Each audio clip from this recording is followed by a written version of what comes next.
Good morning, everyone. Good morning. Can everyone in the back hear me okay?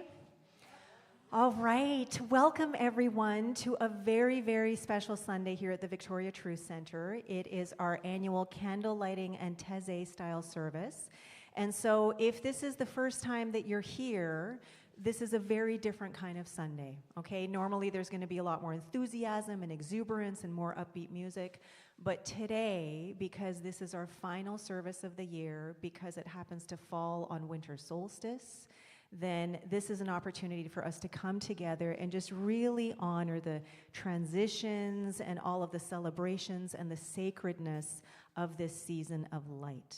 So we're going to be moving into 6 different themes that are going to be illustrated through story and readings by various community members. And then with each theme, there's also going to be an opportunity to really lean into some contemplation with the music that is being provided today by Mr. Carrelyn on piano. And accompanied by Kelby McNair on drums. So before we officially sort of start, what I would like to do is I would like to ask, is there anyone here for the first time on a Sunday? And look, there's someone at the front that I haven't even had a chance to say hello to yet, so welcome.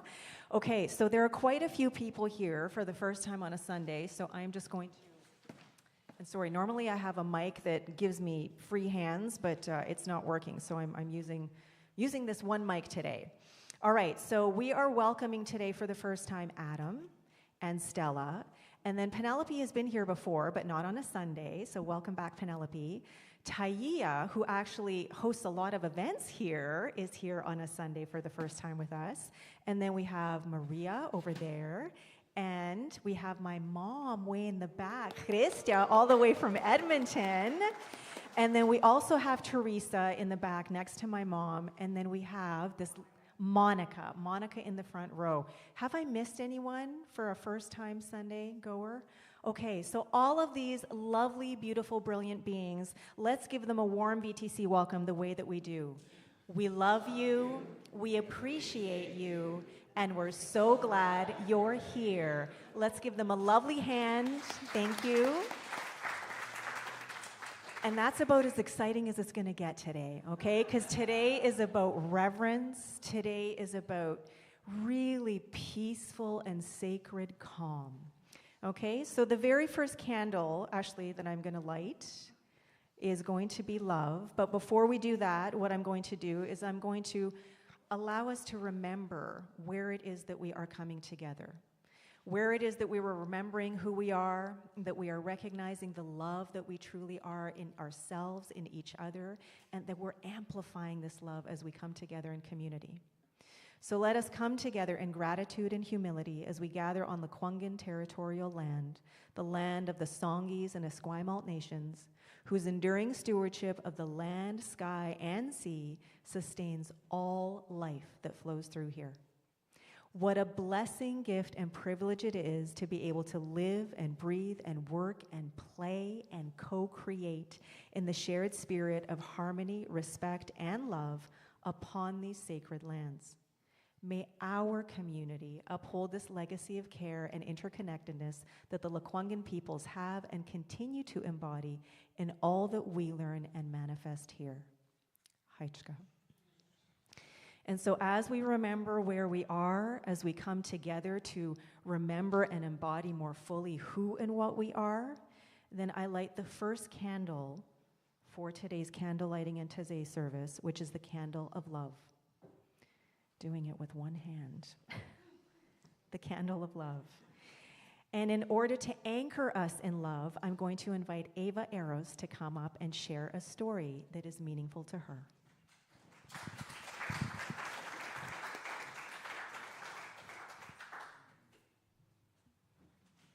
True story. October, and it happened to me.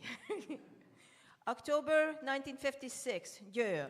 I was 4 years old. The tanks came down the street. One of them stopped, their cannon pointing up at the window of the one room where we all lived.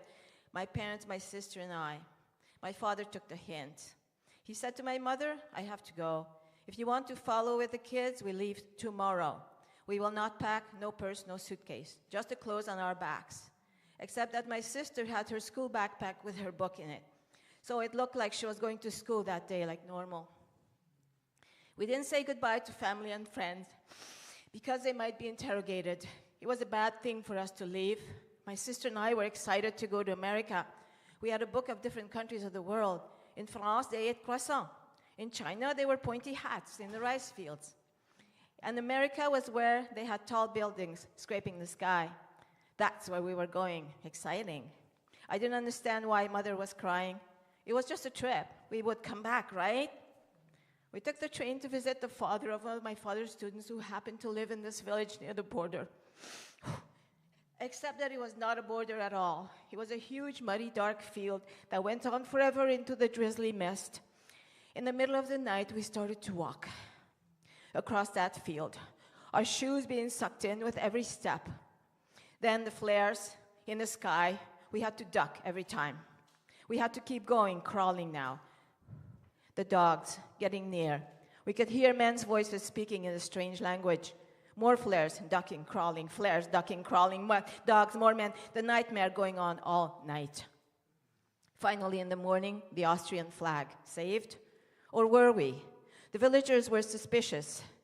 Eventually, a truckload of soldiers picked us up. They took us to a building where a lot of men with huge cameras greeted us with flashing lights. Can we do the slide, please? There's a slide that goes with it. There you go. Thank you. Just like the flares we had to duck from the night before. I was terrified. They told me to smile. I did, as you can see on this picture. That's me on the bottom right, smiling. There were other people too, mostly men, a few families. Santa came on an airplane. We were showered with gifts. My sister and I got 14 sweaters and 10 dolls. My father said we could each keep one doll and one teddy bear since we still had no bags. My teddy bear was weird. He was skinny, not your normal fat like my sister's.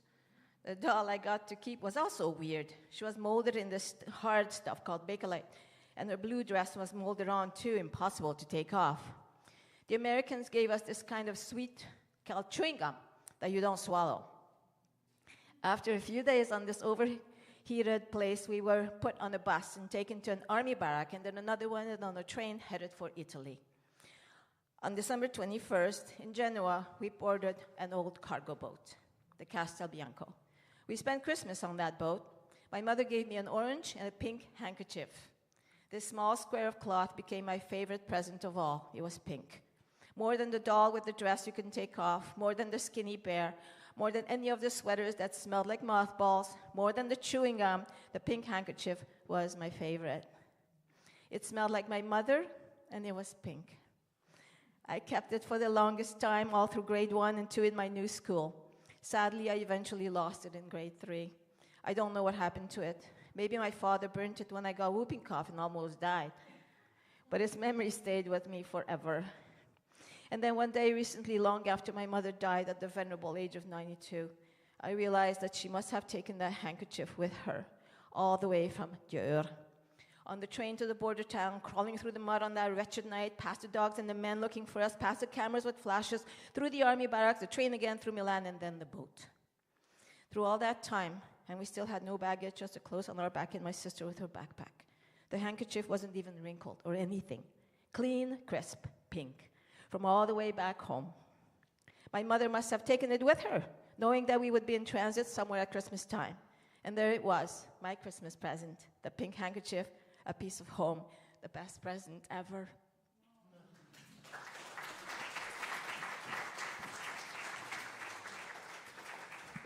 Oh, Eva. Whew. Anyone else feeling a little? Thank you so much for that. Thank you so much. I want people to know that it was months ago that Eva said, oh, when we do that thing at the end of the year, could I tell my story of the pink handkerchief? And so she's been waiting to tell this story for many, many months, and I'm so, so glad that you shared it with us. Thank you. And so now we're all going to have an opportunity to just remember to lean into, whether it's an event, whether it's an experience, a person, something that brings us so close to this incredible, amazing essence of life, this thing that we call love. And so whatever it is, whoever it is, whatever your pink handkerchief is, I invite you to bring it into your mind's eye. I invite you to bring it into your heart as Carl and Kelby play some music that we can just all open up our hearts and minds to for a few moments. Gentlemen?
And so now we quietly move from love into faith and trust,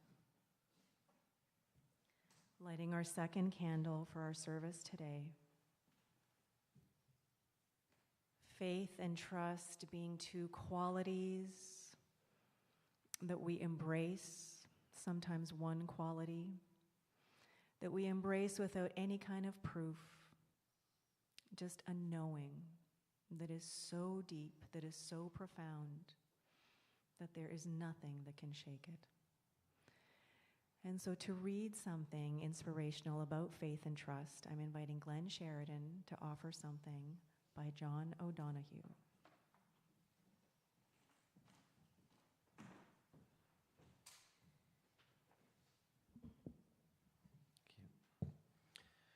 This is from the book To Bless the Space Between Us by John O'Donohue. The piece is called Thresholds, and it talks about faith and trust. This is about half of the overall piece. So he says, the beauty of nature insists on taking its time. Everything is prepared, nothing is rushed. The rhythm of emergence is a gradual, slow beat, always inching its way forward. Change remains faithful to itself until the new unfolds in the full confidence of true arrival. Because nothing is abrupt, the beginning of spring nearly always catches us unawares. It is there before we see it, and then we can look nowhere without seeing it. At any time, you can ask yourself, at which threshold am I now standing? At this time in my life, what am I leaving? Where am I about to enter? What is preventing me from crossing my next threshold? What gift would enable me to do it? A threshold is not a simple boundary. It is a frontier that divides two different territories, rhythms, and atmospheres. Indeed, it is a lovely testimony to the fullness and integrity of an experience or a stage of life that it intensifies toward the end into a real frontier that cannot be crossed without the heart being passionately engaged and woken up. At this threshold, a great complexity of emotions comes alive. Confusion, fear, excitement, sadness, hope. This is one of the reasons such vital crossings were always clothed in ritual. It is wise in your own life to be able to recognize and acknowledge the key thresholds, to take your time to feel all the varieties of presence that accrue there, to listen inward with complete attention until you hear the inner voice calling you forward. The time has come to cross. Though we know one another's names and recognize one another's faces, we never know what destiny shapes each life. The script of individual destiny is secret. It is hidden behind and beneath the sequence of happenings that is continually unfolding for us. Each life is a mystery that is never finally available to the mind's light or questions. That we are here is a huge affirmation. Somehow life needed us and wanted us to be. To sense and trust this primeval acceptance can open a vast spring of trust within the heart. It can free us into a natural courage that casts out fear and opens up our lives to become voyages of discovery, creativity, and compassion. No threshold need be a threat, but rather an invitation and a promise. Whatever comes, the great sacrament of life will remain faithful to us, blessing us always with visible signs of invisible grace. We merely need to trust.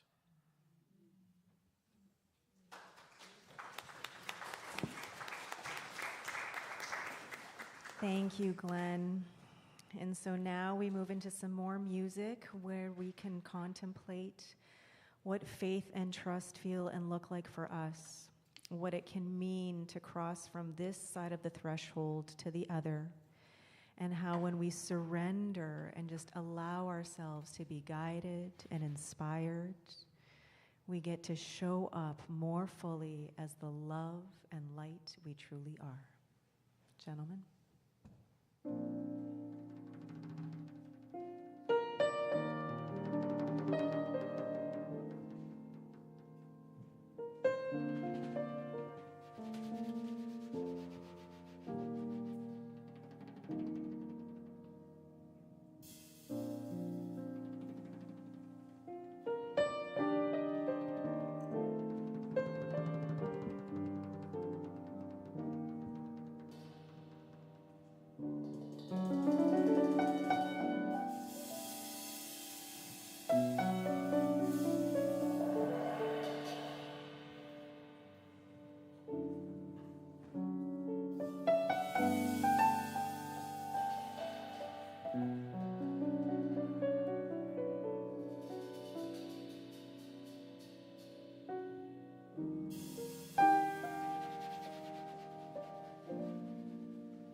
And so now we move on to joy.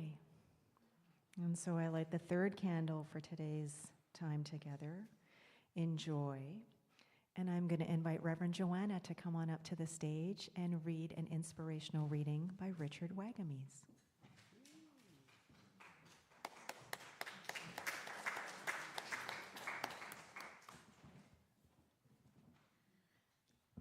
This is a very short piece by Richard Wagamese, whom many of you may be familiar with. Rejoice, an odd word that literally means to experience joy again. That should be our daily mission, to experience joy again. Sure, there's stuff that needs doing, stuff to wade through, and stuff to fix. But there's also the joy of small things, a hug, a conversation, playing a song all ragged and rough on an instrument, walking on the land, listening to great music, or enjoying silence and a cup of tea. Rejoice, fill yourself again. Thank you.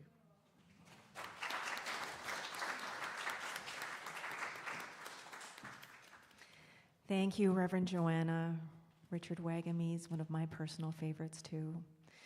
So now we have an opportunity to lean into joy, knowing that every single now moment is a brand spanking new opportunity to choose joy, to feel joy, to recognize the joy in others, the joy that is all around us all the time. Gentlemen.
And so as these layers of presence build and build with each offering, with each reading, with every bit of music, this is a reminder that our purpose at VTC is embodiment.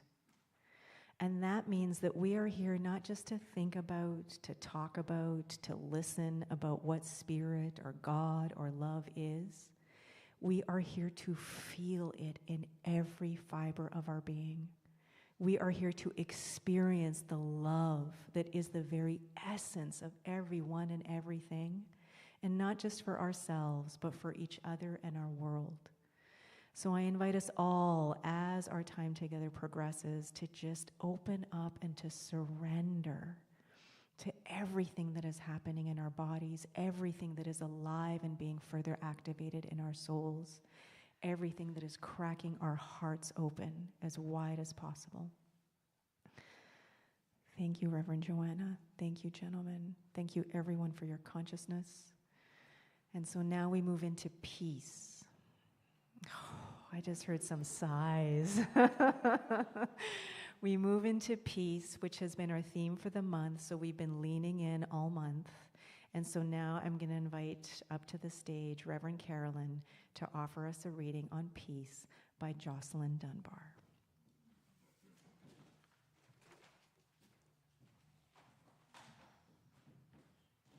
This is a very short piece, but I believe it says it all, and that's why I chose it to share with you. Peaceful life. Strength of the mind brings an aspect of life. Joy is the essence of the completeness of happiness. Confidence is inside, it is within. Action has proven what we achieve, what we deserve. A peaceful mind and a peaceful heart generate power. To be at peace with God and to ourselves is a great achievement. To link in the world materially is only temporary. Always remind ourselves that all things in the rolling universe is temporal. To live in peace is more enjoyable.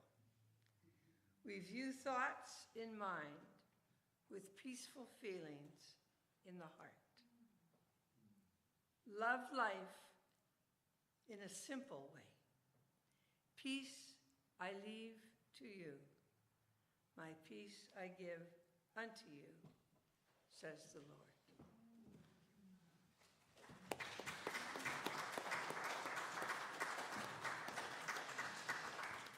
Thank you, Reverend Carrelyn.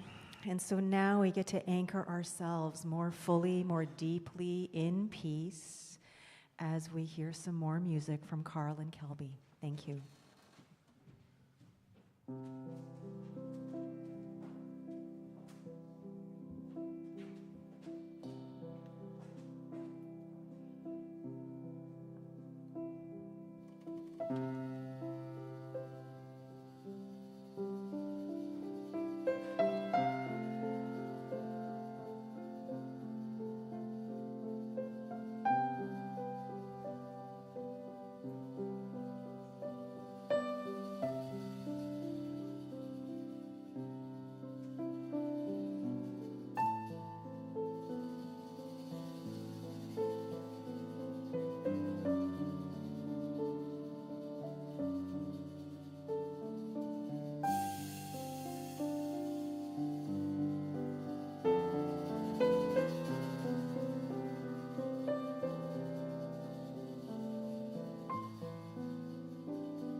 little bit of Bach, a little bit of Schubert.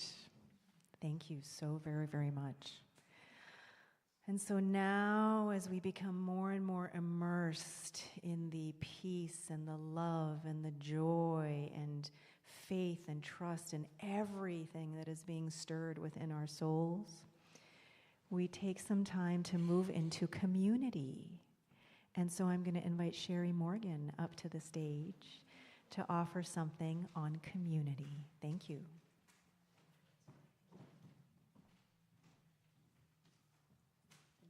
Thank you, Lesia. Hello, everybody. Whoops. Yep. So, science and spirituality tell us that we're all one. We're all connected and related. So therefore, we're all one community. Now, back in 2015, I was shown an image of the spiraling universe, accompanied by the words, "Love is round." And I understood immediately that love is round is the design of our universe, and therefore our design. So we're not only part of one community, we're part of one great big loving field. Back, I don't know, 30 years ago perhaps, I had an insight, a knowing.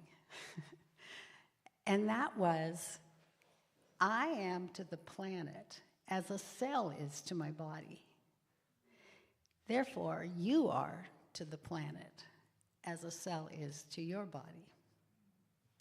So our body is a whole community of cells that makes up this thing we call by whatever our name is. And we are a cell on this thing we call the planet Earth. Each cell, we have all kinds of different cells in our body, right? We have heart cells and liver cells and brain cells and skin cells and so on and so on and so on. And all of them make up this one thing that we have a name for. But we're also a cell on the planet. So does it not follow then that we are here, each of us, as a certain kind of cell on the planet? And there's tons of different kinds of cells. So we each have a purpose. And our purpose, fulfilled, brings our planet into that same wholeness, that same coherence as we are as a body. One of my best highest teachers was the elemental god of fire. He says, we will all fulfill our purpose. So you don't have to worry about whether you're going to fulfill your purpose. You are going to fulfill your purpose. And you're going to fulfill it most clearly, most deeply, maybe more quickly if you're in your heart, which is connected with your soul, which is connected with your purpose, which is connected with the whole, which brings you to that piece of the puzzle that you are to make the planet one beautiful, whole, healthy being. So that's the last point I wanted to make, is when I had the insight, I am to the planet as a cell is to our body, it also said to me, there are healthy cells and unhealthy cells, and a battle of supremacy going on between them. So how do we be healthy cells? We know about diet, and we know about exercise, and we know about fresh air, and all those kinds of things. But we also know about love. This community is all about love. Thank you, Lesia. And so I believe that our joy and our peace and our fulfillment and our trust and all of that stuff comes from following our heart, comes from following what we came here to do, comes from being the kind of cell that we agreed to come here to be in the best possible way. I hope.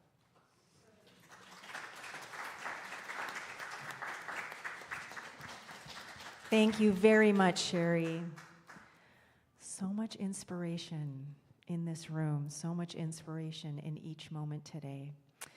So now is an opportunity for us to lean into what is our purpose as individuals, as walking, talking, living, breathing communities of cells, of being part of the greater whole. And so, gentlemen, I hand it over to you once again.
So we have moved through love, faith and trust, joy, peace, and community. And all of these aspects of being, all of these elements of life, all of these opportunities to be in relationship together with each other, be more aware of what we're in relationship with within ourselves. All of this is an opportunity to more consciously show up, to more intentionally and purposefully show up as who and what we are, the love that we are, the creativity that we are, the infinite potentiality that we are. And so the final candle is lit for infinite possibilities. Because every single now moment, the universe is rebooting itself, which means that we, as part and parcel of the universe, of this incredible field of potentiality, are born anew. Every moment of every day. And what we get to do is we get to choose every moment of every day. We are choosing every moment of every day how we show up in the world, how we relate to others, how we show up in community as that walking, talking, living, breathing community of cells, of potentiality that we are, as part and parcel of everything that is, was, and ever will be. And so as we come to a close of our time together today, I want to offer something that came up yesterday as I was contemplating all of the different themes that we were leaning into today. And as we move through this threshold of winter solstice, one season to the next, 1 year to the next.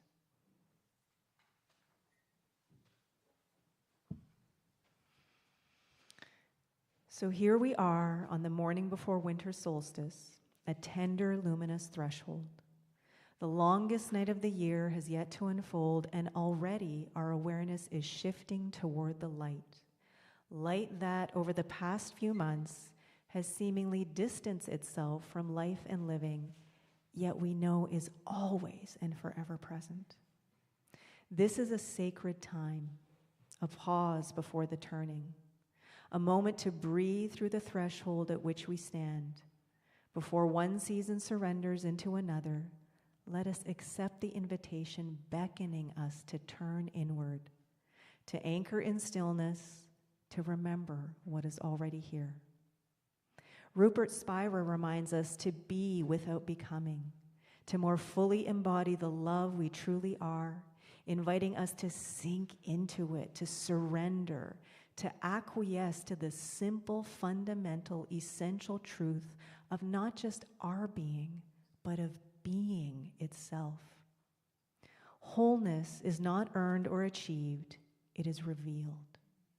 As we gently say goodbye to 2025 and open ourselves to 2026, we do so not by striving toward who we might become, but by settling more fully into who and what we already are.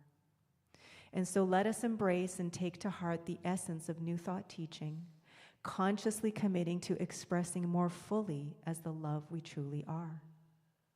Love, faith, joy, peace, community, infinite possibilities. These are not themes mutually exclusive to one another. They are expressions of a single living truth.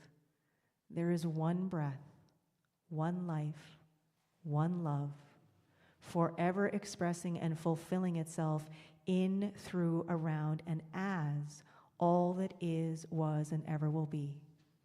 No separation, no duality, love only, love always, in all ways.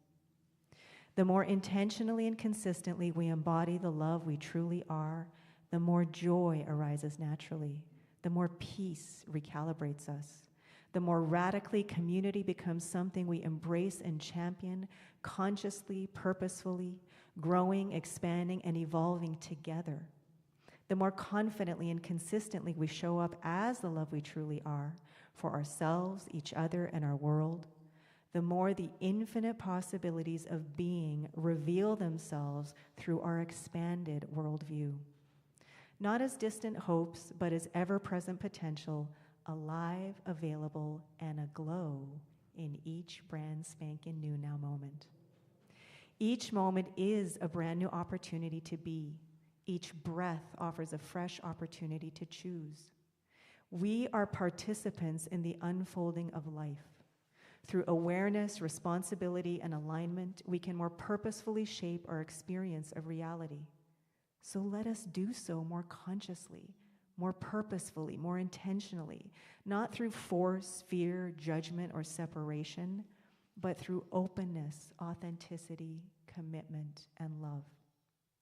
As we stand at this sacred threshold the morning before the longest night of the year, we get to trust in the wisdom of the dark, trust in the faithfulness of the light, trust that life is always and forever moving us toward greater expression, fulfillment, and experience of love, of light, of God. In just a moment, the song Amazing Things will carry us forward with its simple, powerful message: you will do amazing things. Not because you strive or have something to prove, but because you are allowing life to breathe, live, and love you into being, as you allow yourself to more fully experience and express the love, light, and infinite potentiality you are at your core. So as we close this year together and lean into what is quietly unfolding, I invite you to contemplate. What could life look like? What could it feel like if every moment of every day you leaned into the infinite possibilities of being, knowing you could do only the most amazing things? Gentlemen?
Thank you.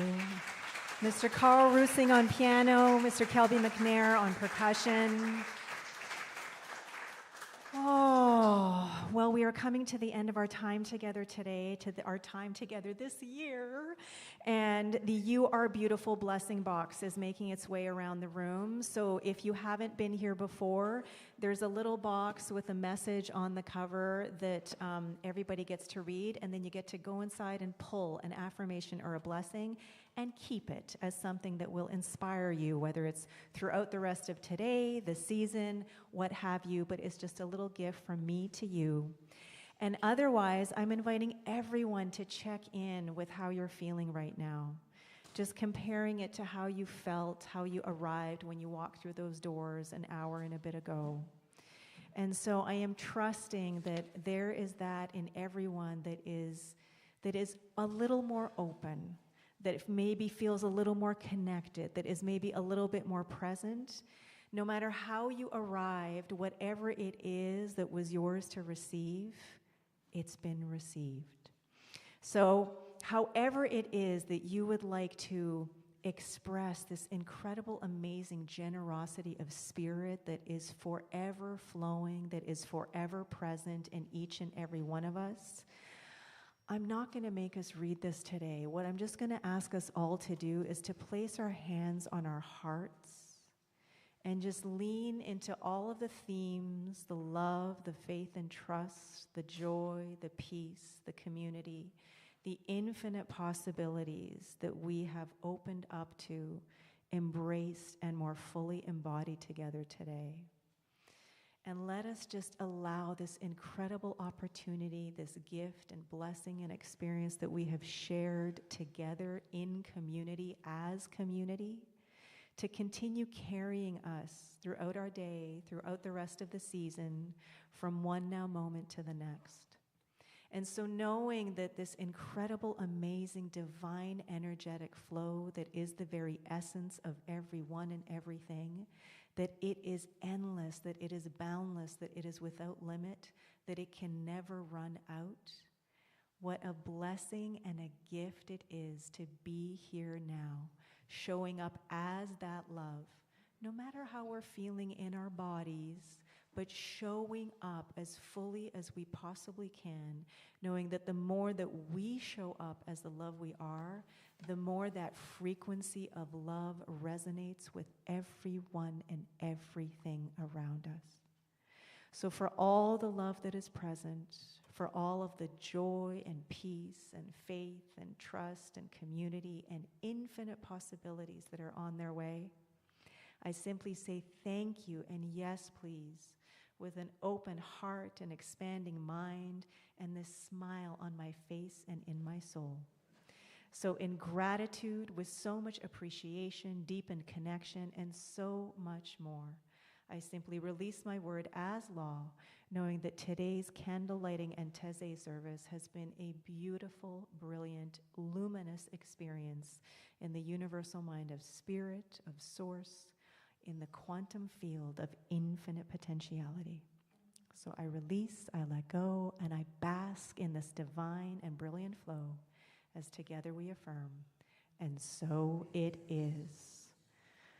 All right, so just a reminder, no Celebrate next Sunday. We are closed for the next couple of weeks, and we return on Sunday, January 4th for our yearly Burning Bowl ceremony, so I look forward to seeing some of you there. And if this is your first time that you have come to VTC, I invite you to come again, maybe 1 or 2 times, because again, this wasn't a typical Sunday. It was a really cool experience, and there are a lot of people here today, which is fantastic. But I invite you to come and experience what we regularly do at Celebrate, because it's something really amazing too. All right? Okay, and to close us out, we're just going to sing Silent Night together, okay, since it's the longest night of the year. And so whatever this means for you, that's what I invite you to lean into, okay? It's not because it's a Christmas carol. It's not because it's the birth of Jesus, or whatever it is that it means for you. I just invite you to allow that to land in your heart as we sing Silent Night together.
Thank you, everyone.